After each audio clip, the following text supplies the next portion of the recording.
Welcome to my channel. ನಮ್ಮ ಚಾನಲ್ಗೆ subscribe ಮಾಡ್ಕೊಳ್ಳಿ. ರಾಮಾಚಾರಿ ಹಿಂದಿನ ಪೂರ್ತಿ ಸಂಚಿಕೆಯಲ್ಲಿ ಏನಾಗ್ತದೆ ಅಂತ ಈ ವಿಡಿಯೋದಲ್ಲಿ ನೋಡ್ಕೊಂಡ್ ಬರೋಣ. ರಾಮಾಚಾರಿ ಮತ್ತೆ ಚಾರು ತುಂಬಾನೇ ಬೇಜಾರ್ ಮಾಡ್ಕೊಂಡು ಹೇಗಾದ್ರೂ ಮಾಡಿ ಈ ಸತ್ಯನ ಕಂಡುಹಿಡಿಬೇಕು, ಆಗ್ಲೇನೆ ಎಲ್ಲಾ ವಿಷಯನೂ ಗೊತ್ತಾಗೋದು. ಈ ಸತ್ಯಭಾಮ ಯಾರು ಎಲ್ಲಿದ್ದಾರೆ ಅಂತ ಗೊತ್ತಾದ್ರೆ ಎಲ್ಲ ಸತ್ಯನೂ ಹೊರಗಡೆ ಬರುತ್ತೆ ಅಂತ ಕೋದಂಡನ ಹತ್ರ ರಾಮಾಚಾರಿ ಚಾರು ಹೇಳ್ತಾರೆ. ಎಲ್ಲದಕ್ಕೂ ನಾನೇ ಕಾರಣ, ಇವಳನ್ನ ನನ್ನ ಮನೆ ಕರ್ಕೊಂಡ್ ಬಂದಿರ್ಲಿಲ್ಲ ಅಂದಿದ್ರೆ ಇಷ್ಟೆಲ್ಲ ಆಗ್ತಾನೆ ಇರ್ಲಿಲ್ಲ, ನನ್ನ ಹೊಡೆದು ಸಾಯಿಸ್ಬಿಡಿ ಅಂತ ಕೋದಂಡ ಹೇಳ್ತಾನೆ. ಏನಣ್ಣ, ಸಾವೊಂದೇ ಎಲ್ಲದಕ್ಕೂ ಪರಿಹಾರನ, ಹೊಡೆಯೋದೊಂದೇನೆ ಪರಿಹಾರನ? ಹಾಗಿದ್ದಿದ್ರೆ ಎಲ್ಲರೂ ಈ ಪ್ರಪಂಚದಲ್ಲಿ ಇರ್ತಾನೆ ಇರ್ಲಿಲ್ಲ. ತಪ್ಪು ಮಾಡಿದವರೆಲ್ಲ ಸತ್ತೋಗ್ತಾ ಇದ್ರು.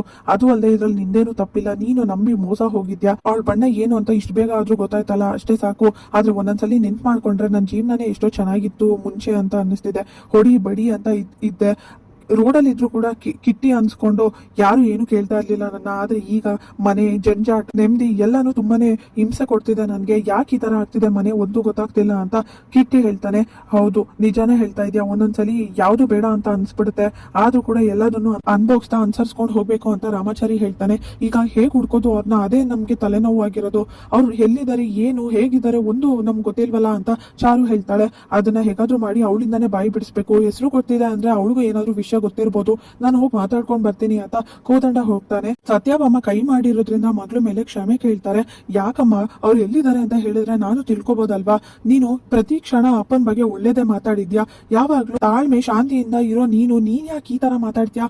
ಅದೇ ಅಪ್ಪನ ವಿಷಯ ಬಂದಿದ ತಕ್ಷಣ, ಅಪ್ಪನ ಫೋಟೋ ತೆಗೆದು ಬಿಸಾಕಿದ ತಕ್ಷಣ ಕಾಳಿ ತರ ಆಡ್ಬಿಟ್ಟೆ. ನನ್ ನಿಜವಾಗ್ಲೂ ಅನುಮಾನ ಬರ್ತಿದೆ. ಅವ್ರ ಮೇಲೆ ನೀನು ಇಷ್ಟೊಂದು ಪ್ರೀತಿ ಗೌರವ ಇಟ್ಕೊಂಡಿದ್ಯಾ ಅಂತ ಅಂದ್ರೆ ಅವ್ರು ತುಂಬಾ ಒಳ್ಳೆಯವರಾಗಿರ್ತಾರೆ, ಹೇಳಮ್ಮ ಅಂತ ಸತ್ಯಭಾಮ ಮಗಳು ಕೇಳ್ತಾರೆ. ಅದಕ್ಕೆಲ್ಲ ನನ್ನ ಹತ್ರ ಈಗ ಉತ್ತರ ಇಲ್ಲ ಅಂತ ಸತ್ಯಭಾಮ ಹೇಳಿ ಬೇಜಾರ್ ಮಾಡ್ಕೊಂಡು ಯೋಚನೆ ಮಾಡ್ತಿರ್ತಾರೆ. ವೈಶಾಖ ಹತ್ರ ಮಾತಾಡ್ಬೇಕು ಅಂತ ಕೋದಂಡ ಹೋಗ್ತಾನೆ.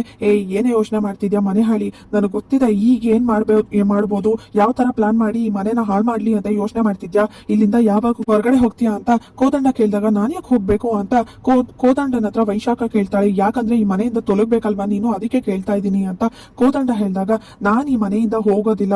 ಯಾಕಂದ್ರೆ ಈ ಮನೇಲಿ ಕೊಲೆಗಾರರು, ಮೋಸಗಾರರು ಎಲ್ಲ ಇರ್ಬೋದು, ಆದ್ರೆ ನಾನ್ ಇರ್ಬಾರ್ದ. ನನ್ಗಾಗಿರೋ ಮೋಸಕ್ಕೆ ನಾನು ಏನ್ ಮಾಡ್ಬೇಕು ಅದು ಸೇರ್ ತೀರಿಸ್ಕೊತಾ ಇದ್ದೀನಿ. ಆದ್ರೆ ಇದೆಲ್ಲ ಆಗಿರೋದು ನಿಮ್ಮಪ್ಪನಿಂದ, ಇದನ್ನ ಮರಿಬೇಡಿ. ಎಲ್ಲ ಹೆಂಡತಿಯಾಗಿ ನಾನು ಇಷ್ಟೆಲ್ಲ ಮಾತಾಡ್ತಾ ಇದ್ದೀನಿ, ನಂದೇನು ತಪ್ಪಿಲ್ಲ ಅಂತ ಹೇಳ್ತಾ ಇದ್ರು, ನೀವು ನನ್ನ ಮೇಲೆ ದ್ವೇಷ ಸಾಧಿಸ್ತಾ ಇದ್ದೀರಲ್ಲ, ನನ್ನ ಕ್ಷಮಿಸೋದಿಲ್ವಾ ನೀವು ಅಂತ ವೈಶಾಖ ಕೇಳ್ತಾಳೆ. ನಿನ್ನ ಕ್ಷಮಿಸೋ ಅಂತ ತಪ್ಪು ನೀನ್ ಮಾಡಿಲ್ಲ. ಆ ಸತ್ಯಭಾಮ ಯಾರು ಅಂತ ಹೇಳು, ಎಲ್ಲಿದ್ದಾಳೆ ಅಂತ ಹೇಳು ಅಂತ ಕೋದಂಡ ಕೇಳಿದಾಗ, ಓ ನೀವ್ ನನ್ನ ಕ್ಷಮಿಸ್ಬಿಡ್ತೀರಾ, ನಾನ್ ನಿಮ್ಗೆ ಸತ್ಯಭಾಮ ಯಾರು ಅಂತ ಹೇಳ್ಬಿಡ್ಬೇಕಾ.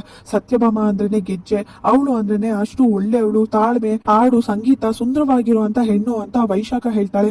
ಅದಕ್ಕೆ ಅಲ್ವಾ ದ ಗ್ರೇಟ್ ನಾರಾಯಣಾಚಾರ್ಯ ಅವಳಿಂದ ಹೋಗಿರೋದು, ಅವ್ರನ್ನ ಮದ್ವೆ ಆಗಿರೋದು. ಅಷ್ಟು ಚೆನ್ನಾಗಿಲ್ಲ, ಅಷ್ಟು ಒಳ್ಳೆ ವ್ಯಕ್ತಿ ಆಗಿಲ್ಲ ಅಂದಿದ್ರೆ ಅವ್ರು ಯಾಕೆ ಹೋಗ್ತಿದ್ರು. ನನಗೆಲ್ಲ ಗೊತ್ತು, ಆದ್ರೂ ನಾನು ಹೇಳೋದಿಲ್ಲ. ಯಾಕಂದ್ರೆ ನಾನು ಹೇಳ್ಬಿಟ್ರೆ ನಿಮ್ ಮನೆ ನೆಮ್ಮದಿ ಎಲ್ಲ ವಾಪಸ್ ಬಂದ್ಬಿಡುತ್ತೆ. ನೀವು ಅವಳ ಬಗ್ಗೆ ಯೋಚನೆ ಮಾಡೋದನ್ನ ಬಿಟ್ಟು ನೆಮ್ಮದಿಯಾಗಿರ್ತೀರಾ, ಎಲ್ರು ಒಂದು ಮಾಡ್ಬಿಡ್ತೀರಾ. ಅದಕ್ಕೆ ನಾನು ಅವಕಾಶ ಕೊಡಲ್ಲ, ನನ್ ಸೇಟ್ ತೀರ್ಸ್ಕೋಬೇಕಲ್ವಾ ಅಂತ ವೈಶಾಖ ನಗ್ತಿರ್ತಾಳೆ. ಏನೇ ಆಗ್ಲಿ, ನೀನ್ ಹೇಳ್ತಾ ಇದ್ರು ಅದನ್ನ ಕಂಡಿಡಿತೀವಿ, ನೋಡ್ತಾ ಇರು ಅಂತ ಕೋದಂಡ ಹೇಳಿ ಕೋಪ ಮಾಡ್ಕೊಂಡ್ ಬರ್ತಾನೆ. ಅಲ್ಲಮ್ಮ, ನೀನ್ ನಿಜ ಹೇಳ್ಬೋದಲ್ವಾ, ಅಪ್ಪ ಎಲ್ಲಿದ್ದಾರೆ ಅಂತ ಹೇಳಮ್ಮ ದಯವಿಟ್ಟು. ಅವ್ರು ಅಷ್ಟು ಒಳ್ಳೆಯವರಾಗಿರೋದಕ್ಕೆ ನೀನು ಇಷ್ಟು ಒಳ್ಳೆ ಅಭಿಪ್ರಾಯ ಇಟ್ಕೊಂಡಿರೋದು ಅಂತ ಸತ್ಯಭಾಮ ಮಗಳು ಕೇಳ್ತಾಳೆ. ಇದ್ರ ಬಗ್ಗೆ ನಾನು ಮಾತಾಡೋದಿಲ್ಲ, ಹೊಟ್ಟೆ ಹಸ್ವಾಗ್ತಿದೆ, ಊಟ ಮಾಡೋಣ ಬಾ ಅಂತ ಮಗಳನ್ನ ಕರೆದಿದ ತಕ್ಷಣ, ನನಗೆ ಬೇಡ, ಹಸಿವಿಲ್ಲ, ನೀನ್ ಸತ್ಯ ಹೇಳೋವರೆಗೂ ನಾನು ಊಟ ಮಾಡಲ್ಲ ಅಂತ ಸತ್ಯಭಾಮ ಮಗಳು ಹೇಳ್ತಾರೆ. ಹಾಗಾದ್ರೆ ನಾನು ಊಟ ಮಾಡೋದಿಲ್ಲ, ಅದೆಷ್ಟು ದಿನ ಊಟ ಮಾಡದೇ ಇರ್ತೀಯ ನಾನು ನೋಡ್ತೀನಿ. ನಿನ್ಗೋಸ್ಕರ ಇಷ್ಟೆಲ್ಲ ಮಾಡಿದ್ರು ಕೂಡ ನೀನ್ ನನ್ನ ನಂಬ್ತಿಲ್ಲ ಅಂದ್ರೆ ಏನ್ ಅರ್ಥ.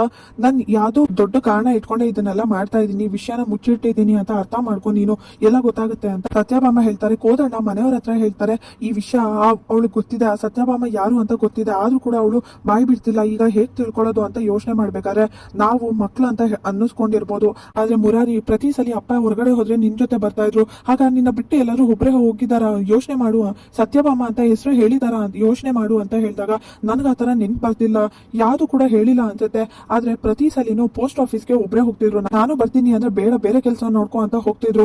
ಒಂದ್ಸಲಿ ಪೋಸ್ಟ್ ಆಫೀಸ್ ಅಲ್ಲಿ ಸಿಕ್ಕಿ ಯಾವ್ದೋ ಊರಿಗೆ ದುಡ್ಡು ಕಳಿಸ್ತಿದ್ರು, ನಾನು ಆಮೇಲೆ ಯಾವ ಊರಿಗೆ ಏನು ಅಂತ ವಿಚಾರಿಸಕ್ ಹೋಗ್ಲಿಲ್ಲ ಅಂತ ಮುರಾರಿ ಹೇಳಿದಾಗ, ಹೌದಾ, ಹಾಗಾದ್ರೆ ಅದೇ ಊರು ಇರ್ಬೇಕು, ಅದ್ ಯಾರು ಎಲ್ಲಿದ್ದಾರೆ ಯಾವ ಊರು ಅಂತ ಅಲ್ಲಿ ಹೋದ್ರೆ ಗೊತ್ತಾಗ್ಬೋದು ಅಂತ ಮನೆಯವರು ಚಾರು, ರಾಮಾಚಾರಿ, ಕಿಟ್ಟಿ ಮಾತಾಡ್ಕೋತಾರೆ. ಜಾನಕಿ ನಾರಾಯಣಾಚಾರ್ಯ ಹತ್ರ ಮಾತಾಡ್ತಾ, ರೀ ಗಂಡ ಹೆಂಡತಿ ಅಂತ ಮುಚ್ಚು ಮರೆ ಇರಬಾರ್ದು, ಎಲ್ಲ ಒಬ್ರಿಗೊಬ್ರು ಗೊತ್ತಿರ್ಬೇಕು ಅಂತ ಮಾತಾಡ್ಕೊಂಡು ಮದ್ವೆ ಆದವ್ರು ನೀವು, ದಯವಿಟ್ಟು ನೀವ್ ಈ ತರ ಮುಚ್ಚಿಟ್ಟಿದ್ದೀರಾ ಸತ್ಯ ಅಂದ್ರೆ ನಂಗೆ ನಂಬಕ್ ಆಗ್ತಿಲ್ಲ. ಈಗ್ಲೂ ನಾನ್ ನಂಬಕ್ ಆಗ್ತಿಲ್ಲ ಅಂದ್ರೆ ಈ ವಿಷಯನೇ, ನೀವ್ ನನ್ನಿಂದ ಯಾವ ಸತ್ಯನೂ ಮುಚ್ಚಿಟ್ಟಿರಲ್ಲ, ದಯವಿಟ್ಟು ಹೇಳ್ರಿ ಅದೆಲ್ಲ ಸುಳ್ಳು ಅಂತ, ನೀವು ಮದ್ವೆ ಆಗಿಲ್ಲ ಅಲ್ವಾ ನಿಜ ಹೇಳ್ರಿ ಅಂತ ಜಾನಕಿ ಕೇಳಿದಾಗ ಸತ್ಯನ ಸುಳ್ಳು ಅಂತ ಹೇಗೆ ಹೇಳಿ, ನಿನ್ನ ಪಡೆದಿರೋದು ನನ್ ಪುಣ್ಯ, ನಿಜವಾಗ್ಲೂ ನೀನ್ ದೇವತೆ ಅಂತ ಹೇಳ್ತಿ, ಆದ್ರೆ ಅದು ಸತ್ಯ ಅಂತ ನಾರಾಯಣಾಚಾರ್ಯ ಹೇಳಿದಾಗ ತುಂಬಾನೇ ಬೇಜಾರಾಗಿ ಅಳ್ತಿರ್ತಾರೆ ಜಾನಕಿ. ಇಲ್ಲಿಗೆ ಬುಧವಾರದ ಸಂಚಿಕೆ ಪೂರ್ತಿ ಮುಕ್ತಾಯವಾಗಿದೆ. ಈ ವಿಡಿಯೋ ಇಷ್ಟವಾಗಿರೋ ವಿಡಿಯೋಗೊಂದು ಲೈಕ್ ಮಾಡಿ, ಶೇರ್ ಮಾಡಿ, ಕಮೆಂಟ್ ಮಾಡಿ, ನಮ್ಮ ಚಾನಲ್ ಸಬ್ಸ್ಕ್ರೈಬ್ ಮಾಡ್ಕೊಳ್ಳಿ.